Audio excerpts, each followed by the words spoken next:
కోనసీమలో కొబ్బరికాయలకు తెలంగాణ దిష్టి తగిలిందని పవన్ కళ్యాణ్ అంటే ఉద్దేశపూర్వకంగానే అన్నారా? మీరు పవన్ కళ్యాణ్ గారు మాట్లాడి చూసారా? మీరు అక్కడ ఎక్కడ కూడా పవన్ కళ్యాణ్ గారు తెలంగాణ నాయకుల దిష్టి దాకిందని ఎక్కడ అనలే. పార్టీ అధ్యక్షులు పవన్ కళ్యాణ్ గారు నవంబర్ 26వ తేదీన రాజోల్ పర్యటనలో అక్కడ రైతుల తోటి ముచ్చటిచ్చే సందర్భంలో అట్లు వాళ్ళతో మాట్లాడుతున్న సందర్భంలో ఆ చూసినటువంటి కోనసీమ పచ్చదనాన్ని కొబ్బరి తోట అంటే ఫేమస్ కాబట్టి అక్కడ ఉన్న సిచ్యువేషన్ సందర్భం బట్టి మనకు రావాల్సిన అన్ని కాయలు అదంతా మొత్తం ఎండిపోయి ఉన్నాయి అని చెప్పి వారు ప్రస్తావన తీసుకొచ్చినప్పుడు మాట్లాడిన సందర్భం ఏంటి? అక్కడ కోనసీమ అనే దాన్ని అంటే తెలంగాణ నాయకులు కూడా దీన్ని ఆస్వాదిస్తారు, దీని గురించి మాట్లాడుతూ ఉంటారు. కోనసీమ ప్రాంతం గురించి ఇది ఒక టూరిజం అయిన ఏరియా కాబట్టి వారు మాట్లాడడం జరిగింది. కానీ ఎక్కడ దిష్టి తాకింది అన్నారు, దిష్టి తాకింది అన్నారు, ఎక్కడ అన్నారు? తెలంగాణ నాయకులు అనలే. అట్లా మాట్లాడుతూ అక్కడ ఉన్న సిచ్యువేషన్ రైతులతో అక్కడ ఉన్నటువంటి రైతులతో మాట్లాడుతున్న సందర్భంలో ఎవరి దిష్టి తాకిందో అన్నారు తప్ప గానీ తెలంగాణ నాయకుల దిష్టి తాకిందని ఎక్కడ అనలేదు. ఎవరి దిష్టి తాకిందో ఇలాంటి పరిస్థితి వచ్చింది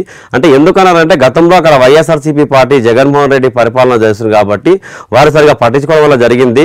ఈ రోజు ఈ కర్మ పట్టింది మనకన్న టైప్ లో మాట్లాడాడు. దాన్ని తీసుకొచ్చి వీళ్ళు తెలంగాణ నాయకులు తెలంగాణ పదం తీసుకొని తెలంగాణ నాయకులు మంచిగా మాట్లాడారని చెప్పారు కానీ ఎక్కడ కూడా అట్లాంటి సందర్భం అక్కడ కనబడతలేదు మనకు లైవ్ లో.